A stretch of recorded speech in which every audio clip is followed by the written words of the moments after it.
On a summer night in 1998, a policeman is gunned down in Houston, Texas. And a vicious killer goes on the run.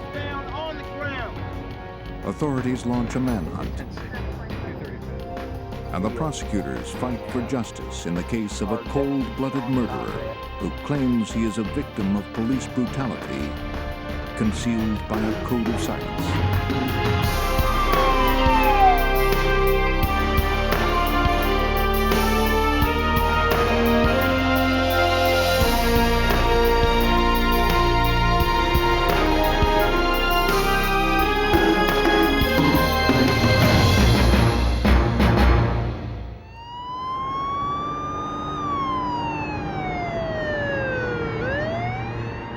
A 25-year-old police officer was brutally shot to death after crossing paths with a suspected gang member in Houston, Texas.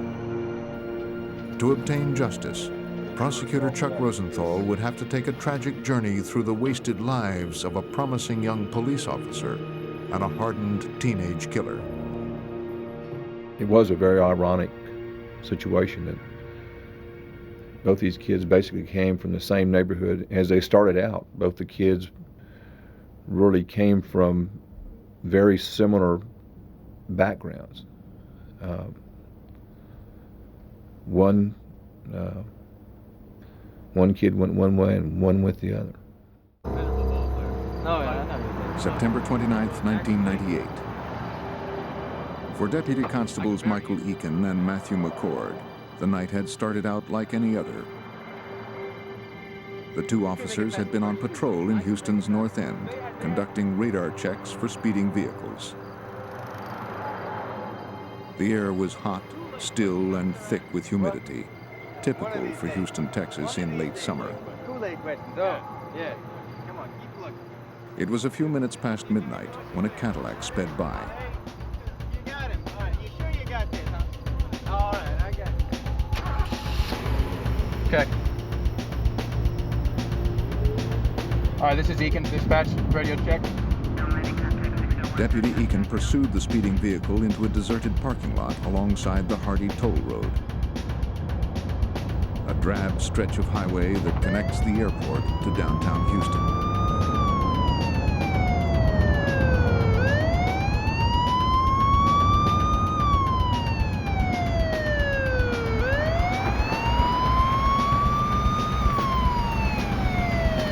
As the Cadillac stopped, Eakin reported his location to dispatch. Tom George, Tom 27 George. Tom 13. The deputy got out of his vehicle and approached the car. Shoot. There were 6 teenagers in the Cadillac. All right. He asked to see their I'm gonna identification. need to see some IDs, people. If any of the car's occupants were under 18, they were in violation of the city's 11 p.m. curfew. One young man in the back seat failed to produce an ID. All right, get out of the car. Get out of the car, sir. Everyone keep your hands Eakin had him step out of the car and began to frisk the subject. Down, sir.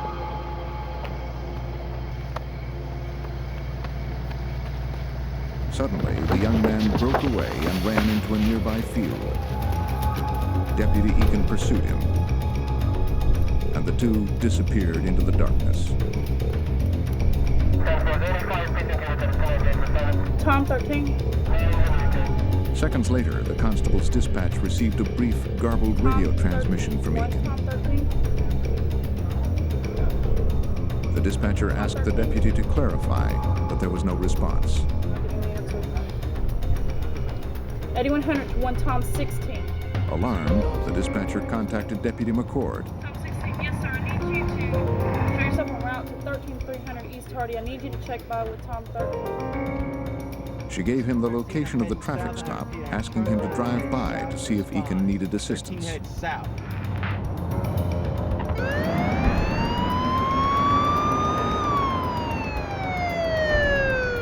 Within minutes, McCord was on the scene. He spotted the patrol car of his friend Michael Eakin. It was empty, parked behind a Cadillac with 5 teenage occupants. Exit the car on the driver's side only. Deputy Eakin was nowhere in sight. Exit the car, driver's side only. Keep your hands where I can see them. Lay face down on the ground. Keep your hands out in front of you. Where is he at? Where is he at? He went that way, running after Jose. Running where? He went that way, running after Jose. This is McCord. I need back up. Boy 15, go to civil. 1 David 18, traffic. Units responded from the Harris County Constable's Office, Not the move, Sheriff's sir. Department, and the Houston Police Department. Okay, keep your hands where we can see them. Keep them just where they are. What do we got? All right, sir. When I came on the scene, there were these 5 suspects. McCord in briefed the car. I've got officers, them who on the immediately ground. cordoned off the area and began searching the property. Back, please. Right there. They were hopeful that the missing deputy was still out there, perhaps trying to find the man who had fled from the traffic stop. But Deputy Eakin had not responded on his radio. Something was wrong.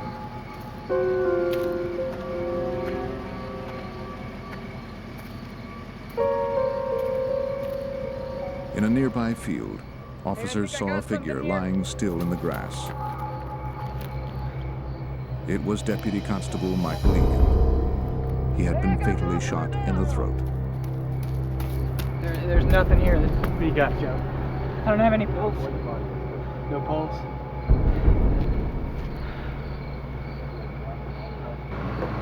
The young occupants in the car, out well after Houston's 11 p.m. curfew for minors, were searched for weapons and taken into custody.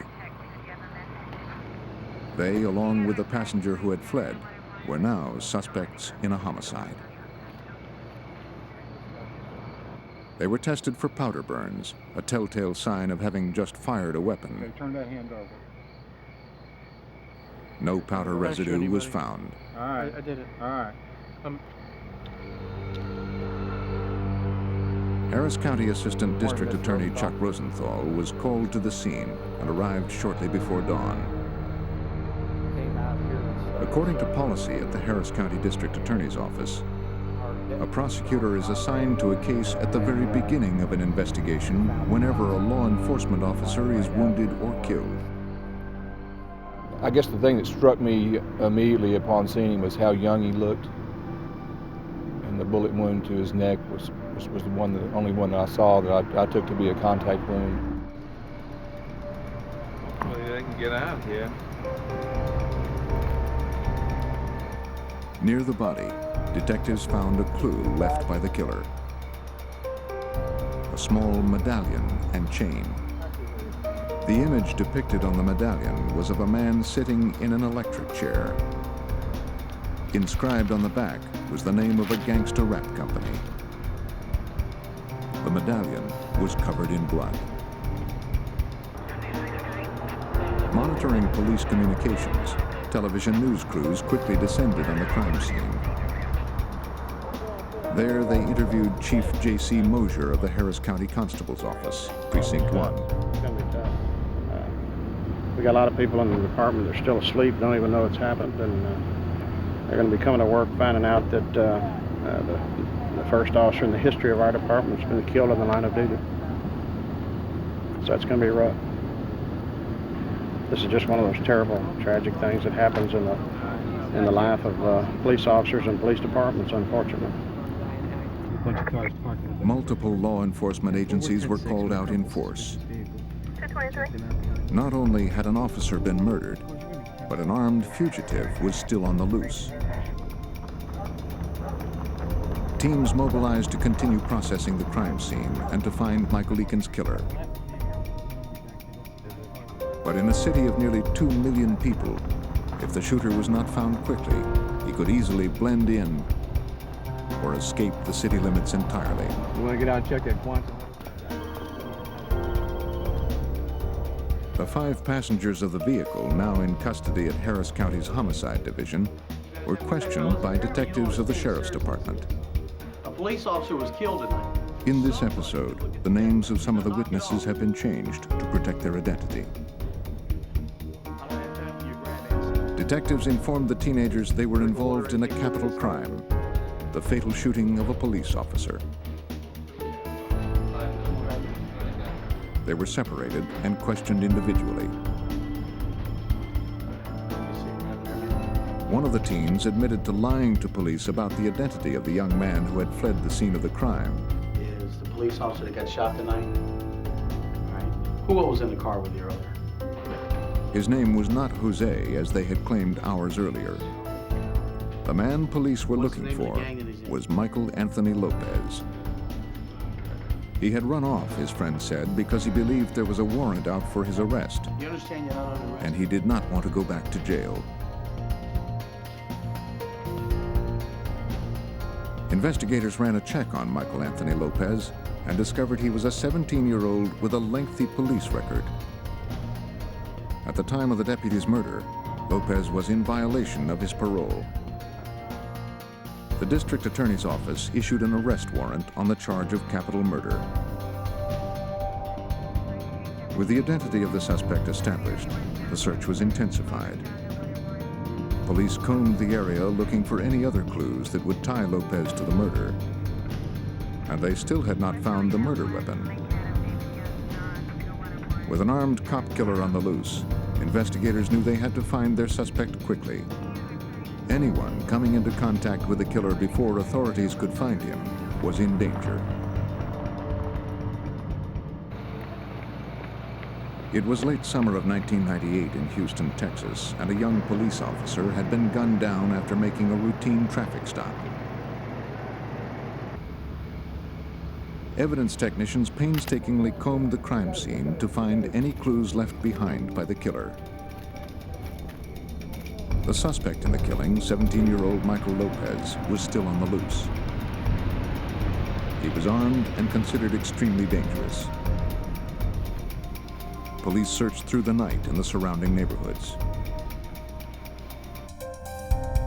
On the morning of September 29th, 6 hours after the shooting of Deputy Constable Michael Eakin, Houston Police, Sheriff's Department, and Constable's Office personnel were briefed on the shooting and given a description of the suspect.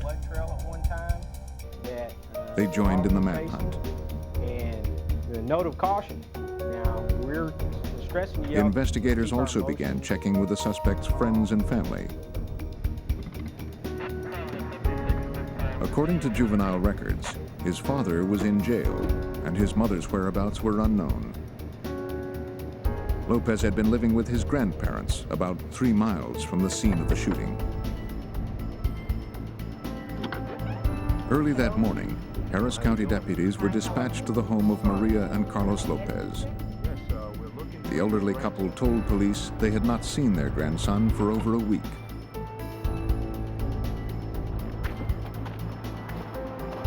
Investigators also learned that Lopez spent much of his time at the home of Elena Vasquez, his girlfriend.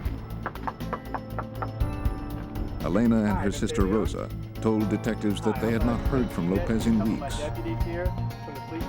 Mark Schmidt, a sheriff's detective assigned to the case, had his doubts. Of course, one of the things you're going to wonder about is, are they being on the up and up? Are they being honest with you? Elena and her sister gave the detectives a few photographs of Lopez. Schmidt noted that in one of the photos, Lopez was wearing the small yet distinctive medallion and chain that was found inches from Deputy Eakin's body. By the following afternoon, a mobile command center was established near the crime scene. This became a base of operations for the collection of evidence, the processing of tips, and the search for the fugitive. Scores of officers from multiple agencies were mobilized to participate in the investigation. In Harris County, we've got several constable precincts who have patrol units. Many of those constables' offices responded to assist. The Sheriff's Department patrol, canine from the Sheriff's Department, a helicopter from the Sheriff's Department, State Highway Patrol, the Houston Police Department. Investigators focused their search within a 2-mile perimeter of the crime scene. Details of the manhunt were sent to local news media, which broadcast a description of the fugitive. 21, the command post. A police hotline was set up, 3121, and members of the community were urged to report anything suspicious. Deputies were in a race against time. An armed killer was on the loose, and as word spread, the community became more and more alarmed. The suspect would have little difficulty hiding out in the stakeout zone. The area was filled with block after block of low-income housing, warehouses, and abandoned buildings. As news of the shooting continued to spread, leads began to accumulate. Each one was checked out. But as the day wore on, Lopez continued to elude authorities.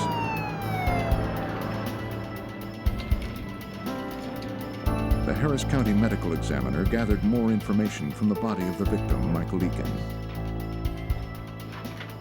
He had been shot twice, once in the head and once in the throat. The autopsy revealed that either of the bullet wounds would have been fatal. One bullet had entered his brain, instantly incapacitating him.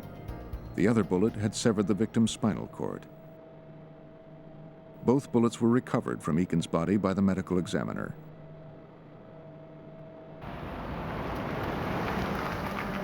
The hunt for Eakin's suspected killer, Michael Lopez, intensified when a trail of blood was discovered near an intermediate school not far from the scene of the crime. Then another trail of blood was found on a nearby fence, and another on a driveway a few blocks away. Students were kept inside the school as canine units descended upon the location in an effort to track the killer by scent.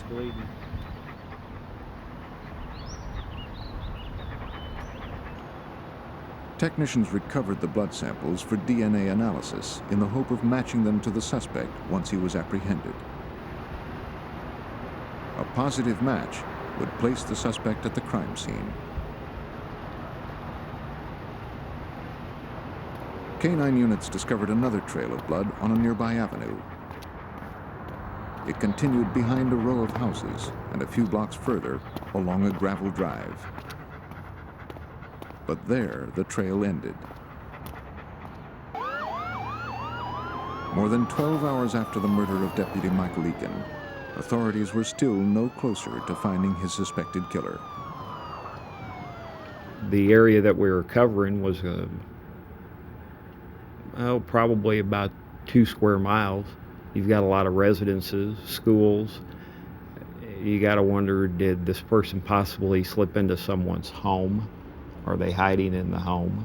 7124. Later in the day, officers in the command post received an important lead. A resident within the stakeout zone called the hotline to report that she had discovered bloody clothing outside her home. Officers were immediately dispatched to the scene. I'm glad you're here.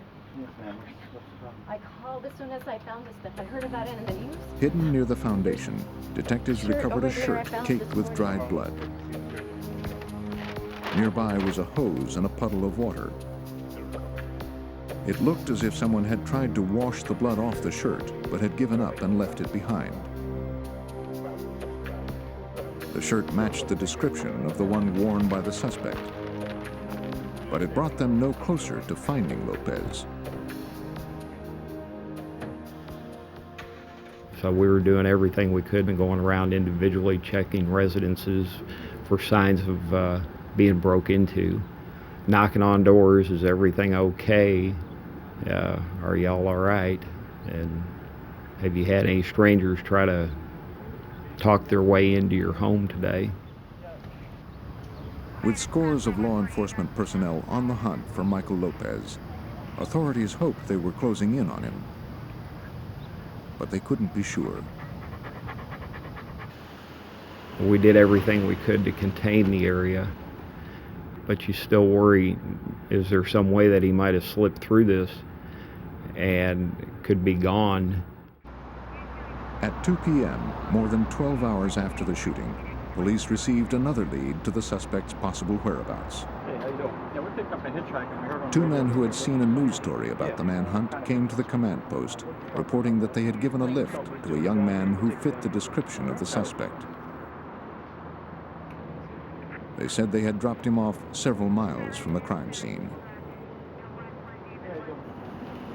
Now investigators were concerned that somehow Lopez had eluded them. If he had succeeded in getting another ride, he could be well out of the area. By nightfall, law enforcement officials had been split up into small groups and were combing the stakeout zone block by block, in search of more blood trails, a weapon, or anything that would bring them closer to finding the suspect.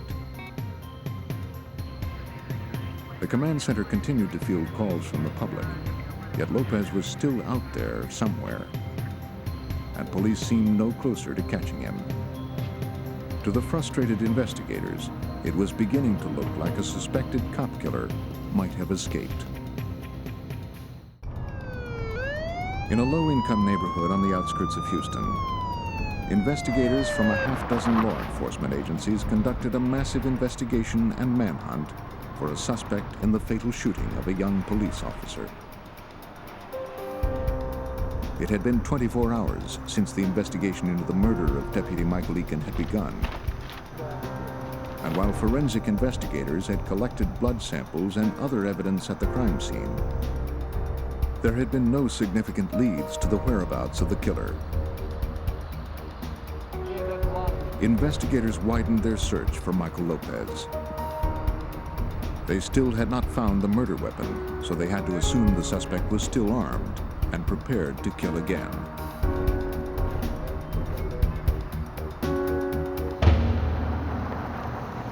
Finally, there was a break in the case. Yes, sir. A citizen called in, saw suspicious. In the early morning of September 30th, police received 3 separate 911 calls from residents in the stakeout zone. If it goes across the street. The callers reported having seen a bare-chested man moving around the backyard of an abandoned house located about a mile from the last known blood trail. Police and canine units were immediately dispatched to the address.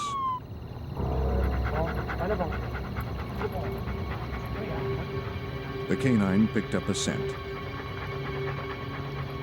Converging on a small wooden garage on the property, investigators approached cautiously.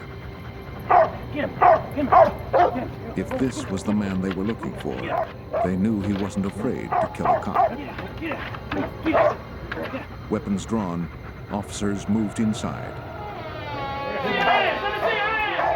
The dog charged forward as a bloody young man emerged from behind a refrigerator and surrendered.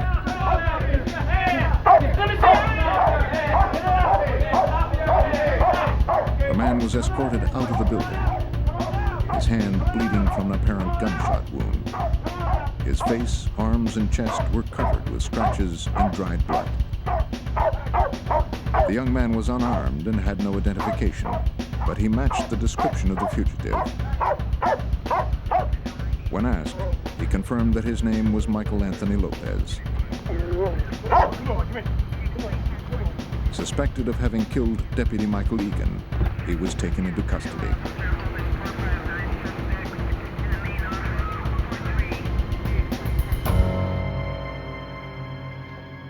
Lopez was brought to a clinic where doctors treated his wounds, after which he was booked. Police gave him something to eat and a soda. He had been on the run for more than 24 hours. Turn your head this way. A suspected cop killer had finally been apprehended. Come on over here. The mobile command unit at the crime scene could be dismantled, and a frightened community could relax.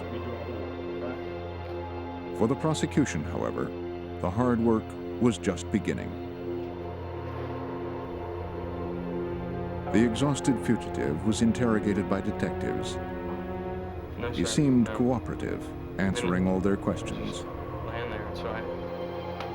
We got Mr. Rosenthal from the DA's. When Assistant District Attorney Rosenthal arrived at the police station that morning, he was told that the suspect had given not one, but 2 written confessions.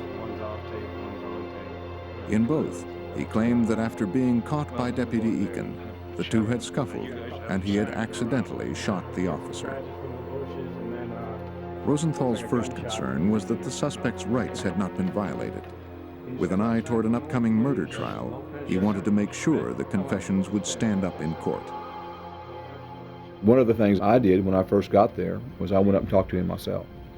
When Lopez was arrested, he was very dirty.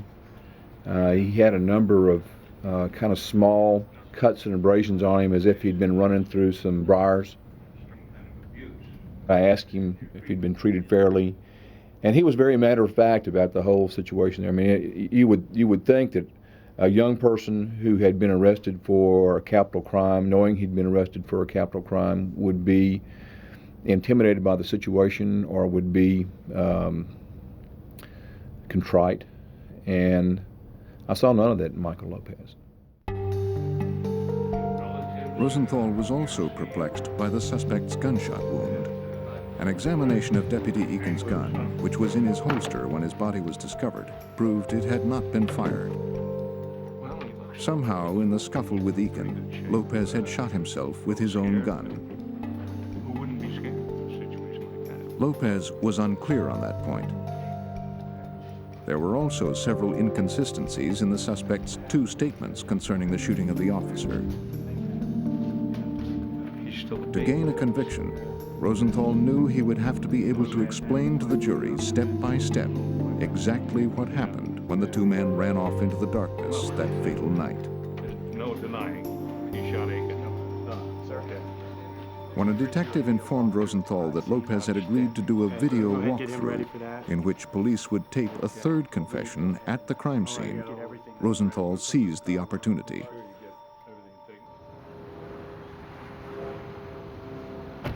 That afternoon, the suspect was taken under heavy guard to the parking lot and field alongside the Hardy Toll Road. Lopez waived his right to have an attorney present.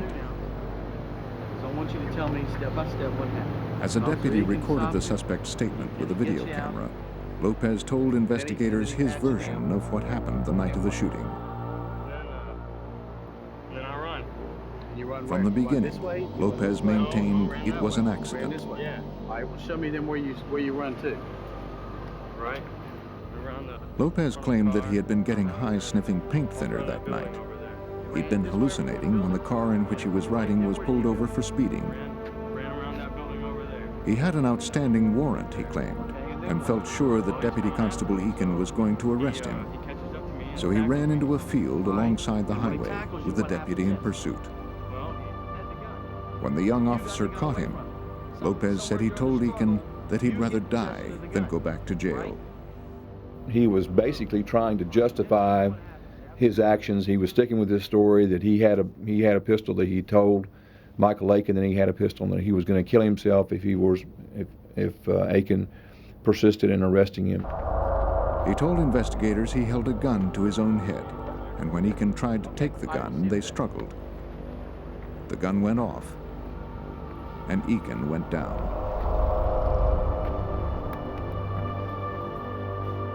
To assist in the case, Rosenthal called on one of Houston's best and most persuasive prosecutors, Assistant District Attorney Kelly Siegler. She began to research the case history of the defendant, Michael Lopez. It was unbelievable that someone who was only 17, and he had just turned 17, had been in that much trouble with the law before and had gotten such light punishment so many times. 1 week after Deputy Constable Michael Eakin was buried, Michael Anthony Lopez was arraigned and charged with capital murder. Both Siegler and Rosenthal knew that they had a good case, but it wasn't airtight. There were no witnesses to the crime. There was no clear motive, and the murder weapon had never been recovered. The strength of the prosecutor's case was in the forensic evidence that had been gathered. Technicians found that Lopez had left fingerprints on the car in which he was riding before the murder took place. DNA evidence also placed him at the scene. Samples were gathered from the medallion found at the crime scene and the clothes the suspect left behind as he fled. The evidence was put through 3 levels of testing. First, tests were performed to determine the presence of biological fluid, such as blood. Then confirmatory tests were conducted to double-check the results. Finally, a comparison DNA analysis was completed. Harris County DNA analyst Robin Freeman conducted the lab work. The DNA analysis in this case was used to confirm that the blood that was found at the crime scene was consistent with the blood of the suspect, Michael Lopez. The prosecution believed the forensic evidence offered irrefutable proof that Lopez had indeed been in the field where the deputy's body was found. Ballistics tests also confirmed that the 2 bullets that killed Deputy Eakin were fired by the same gun, most likely a .38 caliber Rossi revolver. But the gun still had not been recovered. According to his friends, Lopez had been seen with a .38 caliber Rossi in the past. Lopez said he lost his gun when he hid out overnight in a dumpster located about a mile from the shooting. But when detectives and a forensic team went back to retrieve it, they discovered more bloodstains, but no gun. The dumpster had been emptied.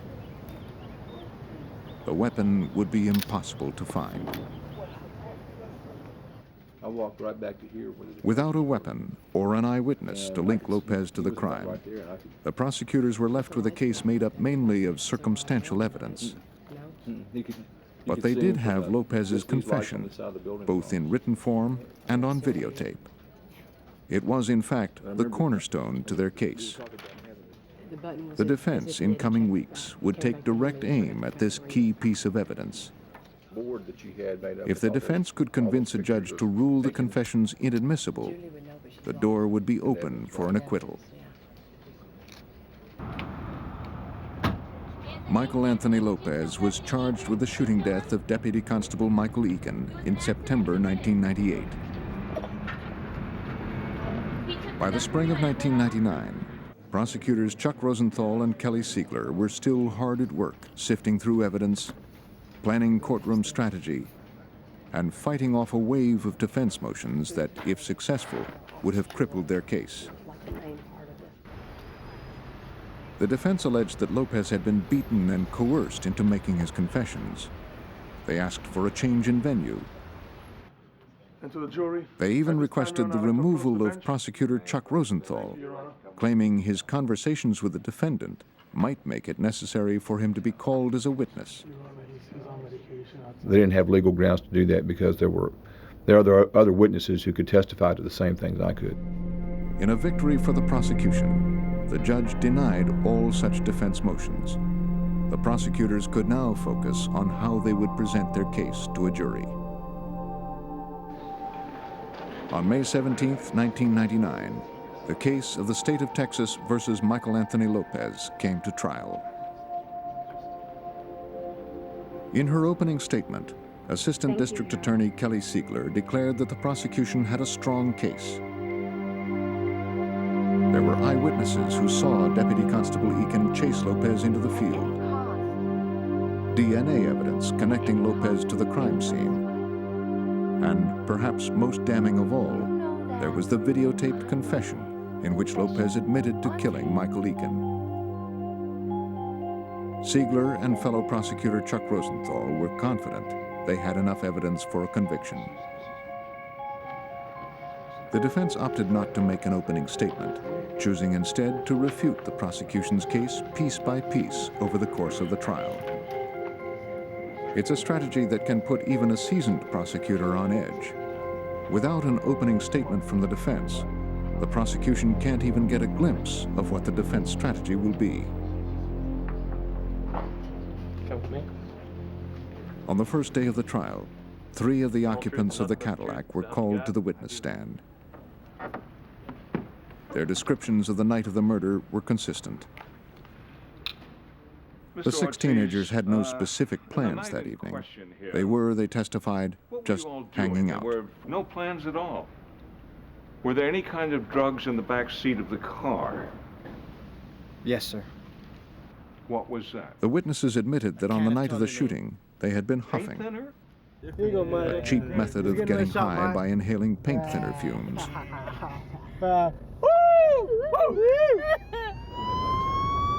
When the Cadillac was pulled over, Lopez became anxious. He was wanted on a probation violation, he told his friends. He then asked Ortiz to stop the car in a spot that would make it easier for him to run if he needed to.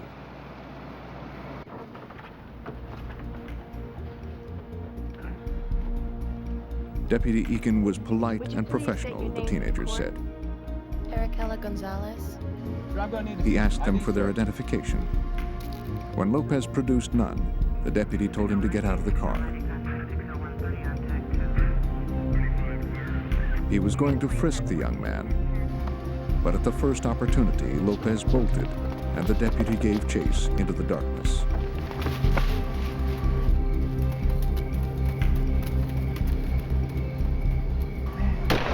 Moments later, through the muggy stillness, came gunshots. Was the only one asked to... Through the testimony of the other teenagers in the car with Lopez on the night of the shooting, the prosecution established that the defendant was high, he was agitated, and he was the only one who ran off into the field that night. Do you know the names of the other deputies that actually went Prosecutors inside then introduced a parade of deputies who described the discovery of Deputy Eakin's body, the manhunt for Lopez, and the careful collection of forensic evidence. Deputy Sean Conrad proved to be one of the strongest witnesses for the prosecution. On the night of Deputy Eakin's murder, who was the first to find his body? Conrad, like many officers, had been called to the scene after Deputy Michael Eakin had stopped responding to radio calls. Arrived to the scene of the crime, several deputies. He hoped to find Eakin somewhere in the field, he said, hunting for his radio on the ground. I was the first.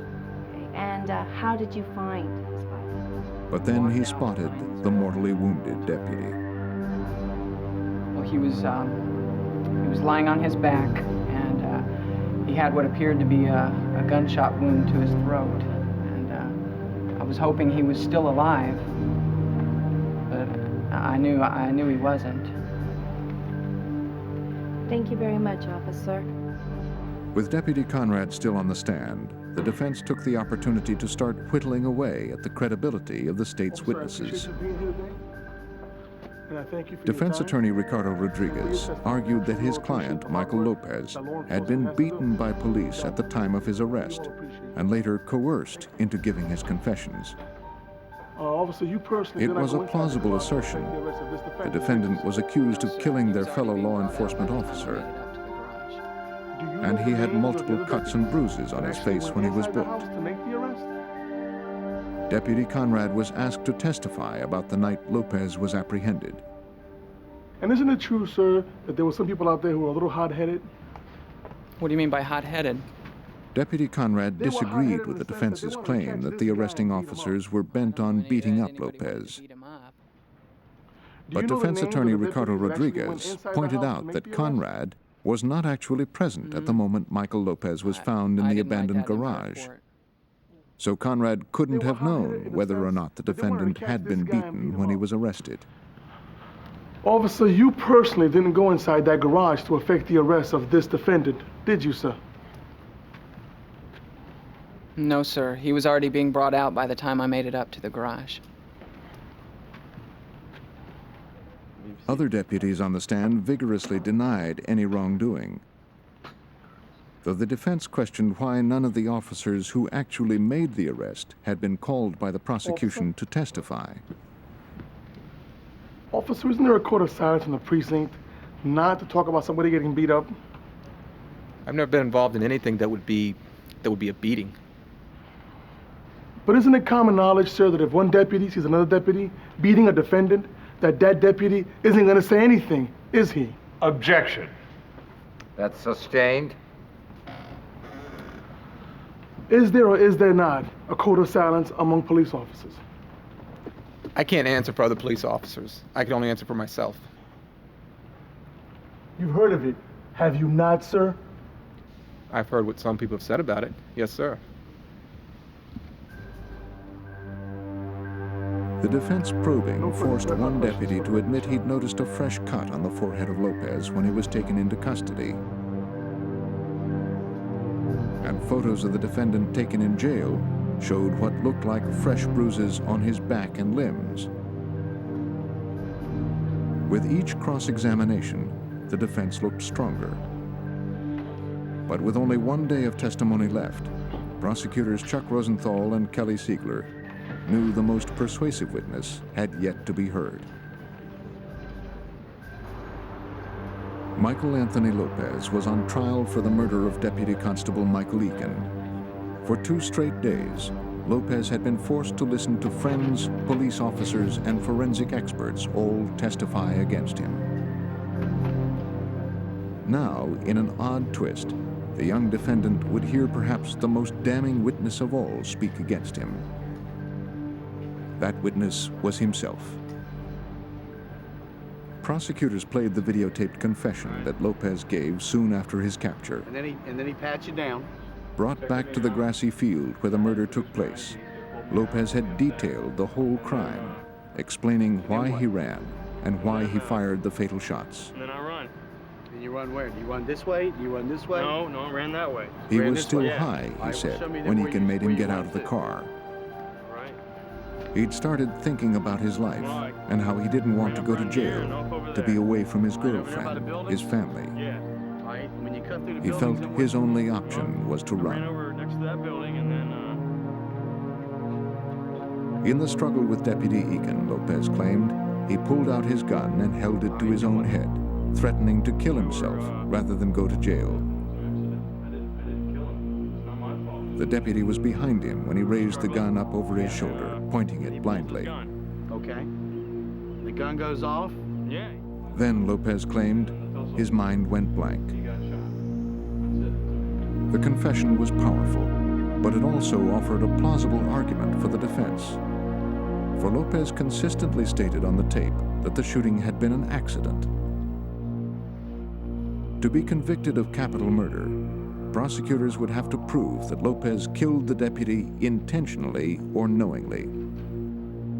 There was no way prosecutors could get inside the defendant's mind. But they had one final piece of evidence they felt certain would convince the jury of the defendant's guilt beyond a reasonable doubt. Deputy Eakin's body, as it was discovered in the grassy field that night, offered vital clues to crime scene investigators like John Dickinson. He took the stand to refute the defendant's version of events. Well, according to Lopez, both he and the officer had their guns out and they were struggling, and Lopez's gun went off first. But if that were the case, Eakin would have been found on the ground with the gun in his hand or the gun on the ground. Eakin's body was discovered gripping a pair of open handcuffs, and his gun was still in its holster. According to Dickinson, if the defendant had truly been flailing a gun about as he claimed, there was no way Eakin would have holstered his weapon and tried to handcuff an armed suspect. Post-mortem examinations of the body and testimony from the coroner also confirmed that the shots were fired at very close range. And the angle of bullet entry wounds indicated that at least one shot, the shot that severed Eakin's spinal cord, was likely fired when the deputy was lying on the ground. We've heard about a video confession. The trial lasted 4 days. Both sides gave impassioned closing statements. Defense attorney Ricardo Rodriguez insisted the confession was coerced, claiming the defendant had been in no condition to make a coherent decision, having been beaten and having gone without sleep for more than 40 hours. No matter what you do. If the jury agreed, they would have no choice but to throw out the confession and base their verdict on the remaining circumstantial evidence. Prosecutor Kelly Siegler spoke with equal determination. It was easy to feel sorry for him, she said. Sitting there in a suit, the defendant seemed young, meek. But there was a violence and rage and impulsiveness that burned inside his soul, she added. And he's going to do anything he can. Then, an outburst by the defendant disrupted the courtroom. Listen, no, that's not right. Finally, Kelly Siegler thought, the jury caught a glimpse of the real Michael Lopez. Listen to me. And you know, the point was for the jury to see that temper he just can't control. Nobody can control it. Even in a courtroom when he's on trial for his very life with Ted Poe on the bench and police officers all over the place, he still can't control his temper. After deliberating for a mere 2.5 hours, the jury sent a note to the judge. They had reached a verdict. The jury declared Michael Anthony Lopez guilty of the murder of Deputy Constable Michael Eakin. Despite his impassioned pleas, Lopez would have to pay for his crime. But how? Life imprisonment or execution? The death penalty required a unanimous decision. All 12 jurors would have to be in agreement. If any one person on the jury believes that there's any one reason or factor that makes them go, you know what, just because of that, just because I feel like it in my heart, I want to give him a life sentence, the law allows them to do it. It gives them an out. Prosecutors had to convince the jury of 2 points: that Michael Lopez posed a future threat to society, and that there were no circumstances in his life that would warrant a life sentence instead of execution. The prosecution team presented a series of witnesses who had observed a gradual escalation of violent behavior. Others had been victimized. His girlfriend's sister testified that he had threatened her with a gun. She claimed that he'd told her of his wish to kill a police officer. The defense had a different strategy. In lieu of many voices, they chose one, a persuasive and sympathetic witness. That witness was Michael Anthony Lopez Sr., the defendant's father. And how long have you been in jail?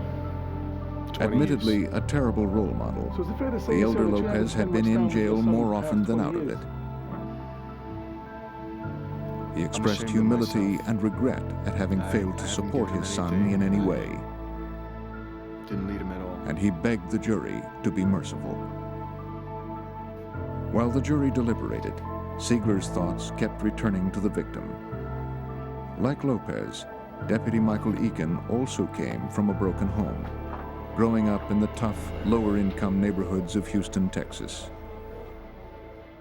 I guess it's just there was something in Michael Eakin inside him that made him turn out to be good and different and want to be a cop. After nearly 6 hours of deliberation, the jury came back with its verdict in the sentencing phase of the trial. Again, it was unanimous. He received the death penalty. State District Judge Ted Poe spoke directly to the defendant before adjourning. I wanted to make sure he knew what he had done, that he was personally accountable for his actions. It wasn't society's fault. It wasn't his neighborhood's fault. He chose to murder a police officer. Michael Lopez is currently on death row in Texas, awaiting the same fate to which he sentenced his victim. Michael Eakin is still fondly remembered by family, friends, and the prosecutors who worked to bring his killer to justice.